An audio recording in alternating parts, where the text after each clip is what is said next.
हमें हमारी हीरोइन यानी कि विच दिखा जाती है हेजल, जो कि मेड की यूनिफॉर्म में थी। वो शीशे में अपने आप को देखते हुए सोचती है, इससे तो ऐसा बिल्कुल लग रहा है कि मैं ड्यूक के घर काम करने के लिए आई हूँ, लेकिन ऐसा कैसे हो गया। और तब हमें कुछ घंटों पहले का सीन दिखा रहता है, जब वहां पर बहुत ज्यादा फाइल्स पड़ी हुई थी। तो हमारी कहती है, क्या ये सब कुछ सर्विस रेगुलेशन का हिस्सा है? तो उसके सामने एक और मेड थी, वो कहती है, बिल्कुल, हम थोड़ी देर में तुम्हारा टेस्ट लेने वाले हैं इंस्पेक्शन के लिए। वो कहती है, क्या मुझे ये सब कुछ पढ़ना होगा? लेकिन हेडमेट, आखिर मैं बच्चों से कब मिल सकती हूँ? और वो तो बड़े प्यार से देख रही थी हेडमेट की तरफ, लेकिन हेडमेट तो बड़े गुस्से से उसकी तरफ देखती है। वो कहती है, आखिर तुम लेडी ग्रैंड डचिस और लॉर्ड ग्रैंड ड्यूक को ऐसे एक वल्गर नाम से कैसे बुला सकती हो? वो कहती है, लेकिन ये तो कितना ज्यादा क्यूट है ना, मुझे उनको बुलाना अच्छा लगता है।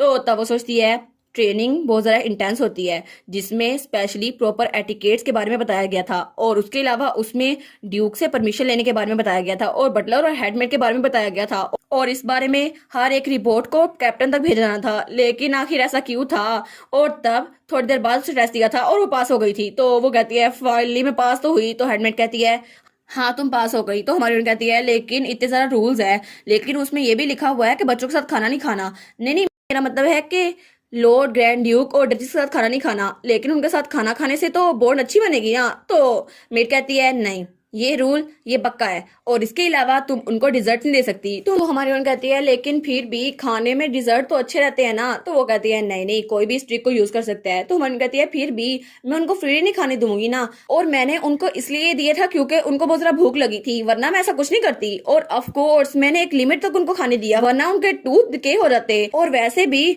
मेरे पास बहुत ज्यादा एक्सपीरियंस है कि बच्चों को फीड कैसे करवाते हैं। तो मेड उसको देखती है और वो कहती है, चलो अच्छा हुआ कि हम लोग कम्युनिकेट कर सकते हैं, चलो मैं तुम्हें तुम्हारा रूम दिखाती हूँ। तो हमारी उन कहती है, अच्छा रूम? तो तब वो उसके पीछे हॉलवे से गुजर रही थी। तो तब हेडमेड दरवाजा खोलती है। तो हमारी उन जब वहां पर देखती है तो वो कहती है, वाह, ये रूम तो मुझे बहुत ज्यादा अच्छा लगा, और उसका रूम तो बहुत ज्यादा खुला था और वहां बहुत ज्यादा चीजें थी।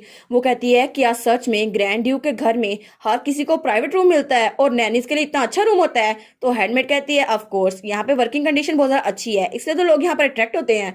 तो तब वो अपने बेड को देखती है तो वो सोचती है, क्या मैं यहाँ पर रह पाऊंगी? तो वो कहती है, लेकिन इतने खुले रूम में रहना मेरे लिए अनकंफर्टेबल है, मैं तो अपने खुद के कैबिन में सोना पसंद करूंगी। और वो सोचती है, मुझे वैसे भी इतनी बड़ी जगह पर अकेले रहने की आदत नहीं है, मेरी पुरानी जिंदगी में मैं अकेली रहा करती थी, इसलिए मुझे ये पसंद नहीं है। तो हेडमेट कहती है, मिस हेजल, क्या आप भूल गई हैं कि वर्क की कंडीशंस क्या थी? वो कहती है, अच्छा अच्छा, फिक्र ना करो, मैं रूल्स को स्ट्रिक्टली फॉलो करूंगी। तो हेडमेट कहती है, अच्छा ठीक है, अगर ऐसा ही है तो मिस हेजल, आप अपनी कोई भी चीज यहाँ नहीं ला सकती, लेकिन आप अपने साथ कुछ लेके भी नहीं आई। तो वो कहती है, अरे हाँ, मैं तो उसको किसी भी वक्त ला सकती हूँ ना, क्योंकि मैं कुछ भी यूज कर सकती हूँ। तो तभी हेडमेट उसकी तरफ यूनिफॉर्म फेंकती है। वो कहती है, अभी अगर आपकी बातें खत्म हो गई हों तो कपड़े पहन लें और जल्दी से बाहर आ जाएं। तो वो कहती है, अच्छा अच्छा, मैं आ जाती हूँ। तो वो कहती है, जैसे ही आपने कपड़े बदल लिए प्लीज किचन में आ जाइएगा, शेफ आपकी हेल्प चाहते हैं। तो हमारी कहती है, क्या शेफ मेरी हेल्प चाहता है? लेकिन क्यों? लेकिन वो हेडमेट उसकी बातें सुनती है और पहले चली गई थी। वो कहती है, इसने तो मेरी बात ही सुनी। तो वो सोचती है, चलो चलो जल्दी जल्दी कपड़े बदल लेती हूँ, फिर बाहर जाती हूँ। और तब दूसरी तरफ हमें हमारा ड्यूक दिखा जाता है, जिसके सामने उसका वही नाइट खड़ा था। तो वो कहता है, आपका दिमाग खराब तो नहीं हो गया ड्यूक? तो ड्यूक कहता है, तुम कह रहे हो कि मेरा दिमाग खराब हो गया है, यानी कि ग्रैंड ड्यूक का? लगता है तुम्हें बड़ी हिम्मत आ गई है। तो वो कहता है, ऐसा लगता है सर डैनियल के दिमाग में कुछ ज्यादा खराबी आ गई है, शायद तुम्हारा दिमाग खराब हो गया है। तो डैनियल उसकी तरफ बड़े गुस्से से देखता है। वो कहता है, आखिर आप एक विच को क्यों ले आए एक नैनी के बजाय? आपको उसे यहाँ नहीं लेके आना चाहिए था। तो तभी बाहर से मेड्स गुजर रही थी। वो कहती है, शायद ग्रैंड ड्यूक के कमरे में बहुत ज्यादा अहम बात हो रही है, ऐसा लगता है एटमॉस्फेयर बहुत ज्यादा गर्म है, हमें अंदर नहीं जाना चाहिए। लूसी कहती है, हाँ हाँ, पूछो भी मत, अभी थोड़ी देर पहले पता नहीं क्या हुआ था। और तब हमें बताया जाता है, थोड़ी देर पहले ड्यूक उसको अपने घोड़े पे लेके आया था। तो तब वो कहती है, ग्रैंड ड्यूक अचानक से एक लड़की को अपने साथ व्हाइट हॉर्स पर लेकर आया। हम लोग तो बहुत ज्यादा खुश हो गई थी, और सारी की सारी मेड्स तो बड़ी खुश थी कि यहाँ पर एक लड़की आई है। लेकिन सरप्राइजिंगली उनकी खुशी एक पल में दम तोड़ गई और वो लोग पत्थर की बन गई थी, क्योंकि वो लोग जब उसको देखती हैं तो वो हमारी हीरोइन थी जो कि एक विच थी। वो कहती है, आखिर ड्यूक एक विच को यहाँ पर क्यों लेके आए, हालांकि उनको एक नैनी को लेके आना चाहिए था।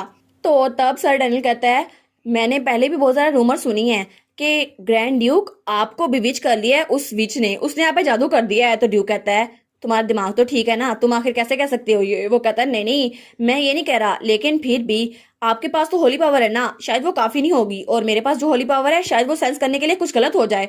ड्यूक कहता है, नहीं ये काफी है। तो वो अपनी होली पावर को देखता है। तो ड्यूक कहता है, ये इस विच को मैनिपुलेट करने के लिए काफी होगी। तो डैनियल कहता है, क्या काफी होगी? तो ड्यूक कहता है, डैनियल मेरी बात गौर से सुनो, तुम्हें सब्जुगेशन के लिए मेरे साथ बिल्कुल नहीं जाना, तुम यहीं पर होगे। तो वो कहता है क्या, मुझे आपके साथ नहीं जाना, लेकिन क्यों?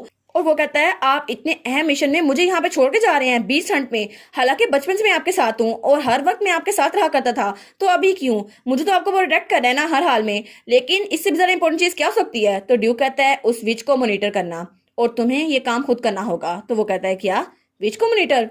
वो कहता है ठीक है मैं समझ गया, और वो स्माइल करते हुए कहता है शायद यही आपका प्लान है। अगर ऐसा ही है फिर तो मैं उस विच के मैजिक को मैनिपुलेट कर सकता हूँ, है ना, क्योंकि मेरे पास भी होली पावर है। तो ड्यूक कहता है बिल्कुल, तुम तो मेरी बात समझ गए, तुम तो बड़े होशियार हो। तो तब वो कहता है डैनियल, जैसे कि तुम्हें पता है मेरे बहन भाइयों को प्रोटेक्ट करने से अहम चीज कोई भी नहीं है, इसलिए तुम्हें उस लड़की पर ज्यादा नजर रखनी होगी ताकि वो विच मेरे बहन भाइयों के लिए खतरा न बन जाए, और जैसे मैं वापस आऊंगा तो मैं उसको रिलीज कर दूंगा। तो डैनियल कहता है तो इसका मतलब है जैसे ही वापस आएंगे आप उसको यहाँ से भेज देंगे, है ना? फिर तो अच्छी बात है। तो ड्यूक कहता है हाँ मैं इसको कंसिडर तो कर रहा हूँ, लेकिन चलो देख लेते हैं, अगर इस दरमियान कुछ अजीब हुआ तो उसको हैंडल कर लेना। वो कहता है क्या, लेकिन कैसे? तो ड्यूक सोचता है जब वो उसके साथ घोड़े पर आ रहा था तो वो कहता है मिस हैजल, क्या आपके पास कोई कंडीशन नहीं है जो आप चाहती हैं मैं पूरा करूं? तो वो कहती है क्या कंडीशंस? तो वो कहता है हाँ हाँ, जैसे कोई कंपनसेशन या कोई पैसे। वो कहती है नहीं नहीं, मुझे पैसों की जरूरत नहीं है, और वो स्माइल करते हुए कहती है मेरे लिए तो बच्चे ही काफी हैं, योर हाइनेस प्लीज आप पैसों को खुद खर्च कीजिएगा। तो हमारा ड्यूक कहता है क्या सच में इसे पैसों की जरूरत नहीं है? तो डैनियल कहता है एग्जैक्टली आप किस बारे में बात कर रहे हैं? तो ड्यूक कहता है नहीं नहीं ऐसा कुछ भी नहीं है, और वो सोचता है वो तो बहुत ज्यादा अजीब है, उसे तो पैसे चाहिए ही नहीं, हालांकि लोग तो पैसों के पीछे पागल होते हैं। और तभी हमारी हीरोइन मेड की यूनिफॉर्म में बाहर निकलती है। वो कहती है वेल मैं यहाँ से निकल तो आई, लेकिन मुझे ये नहीं पता किचन कहाँ पर है। और वो कहती है ये जगह तो बहुत ज्यादा बड़ी है और ये बहुत ज्यादा खुली जगह है, लेकिन यहाँ पर मुझे पता ही नहीं किचन कहाँ पर है। तभी उसके पीछे कोई बुलाता है और कहता है ओए यहाँ पर तुम क्या कर रही हो? तो हमारी हीरोइन उस तरफ मुड़ती है, वो कहती है क्या, अब तुम कौन हो? और वो बड़े गुस्से से उसकी तरफ देख रही थी, और उसके पीछे सर डैनियल खड़ा था जो कि हमारे हीरो का नाइट था। तो हमारी कहती है अच्छा तुम तो वही स्पाई हो ना जो ड्यूक के साथ मेरे घर आया था, लेकिन तुम यहाँ पर क्यों हो? तो वो कहती है मुझे भी याद आ गया, तुम तो मेरा कैरेट केक लेकर गए थे ना। वो कहता है विच नहीं, मेरा मतलब है हेजल, आखिर तुम्हें पता नहीं है ड्यूक के घर में ऐसे केयरलेसली नहीं घुमा जा सकता। वो कहती है हाँ हाँ मुझे पता है, लेकिन हेड शेफ ने मुझे बुलाया था, लेकिन मुझे ये भी नहीं पता कि मुझे वहां जाना कैसे है। वो कहता है ठीक है मैं तुम्हें वहां ले जाता हूँ। तो वो कहती है थैंक यू सो मच, लेकिन बाय द वे नाइट तुम्हारा नाम क्या है? वो कहता है डैनियल, मेरा नाम है डैनियल और मैं गार्ड्स का कैप्टन हूँ और वाइस कमांडर हूँ ब्लेन नाइट्स का। तो मन कहती है अरे हाँ डैनियल, ऐसा लगता है तुम हिज हाइनेस के साथ बहुत ज्यादा क्लोज हो, तुम उनके साथ काम करते रहते हो। तो वो बड़ा गुस्सा होते हुए कहता है मुझे सर डैनियल कहो, तुम मेरा नाम नहीं ले सकती, तुम आखिर ऐसे कैसे मुझे ड्रेस कर रही हो? और वैसे भी मैं ड्यूक के साथ बहुत लंबे अरसे से हूँ, किसी से भी ज्यादा लंबे अरसे थे, इसलिए सोचना भी ना कि तुम कुछ अजीब सा करो क्योंकि मैं तुम्हारा नाइट नहीं हूँ। वो कहती है वो ये तो बहुत ज्यादा कोल्ड है। तो तब वो सोचती है लेकिन फिर भी ऐसा लगता है ये बहुत ज्यादा लॉयल और गुड इंसान है। तो वो कहता है मैं तुम पे नजर रखूंगा। तो हमारी कहती है हाँ हाँ ठीक है रख लेना। तो वो बड़े गुस्से में आ गया था। वो कहता है ये कितनी ज्यादा अनोइंग है, और वो किचन की तरफ चले जाते हुए कहता है ये रहा किचन। तो हमारी सोचती है ये तो मुझसे बहुत ज्यादा गुस्सा लग रहा है, लेकिन पता नहीं ये इतना ज्यादा अनोय हो क्यों गया है, मैंने इसको किसी बात पे गलत तो नहीं कह दिया। तो वो कहता है बस आराम से अब किचन में जाओ, तुम्हारा काम यहीं तक था, आगे का काम शेफ तुम्हें बताएगा। तो हमारी कहती है कितना खड़ूस है ये, बिल्कुल अखड़ू ड्यूक की तरह।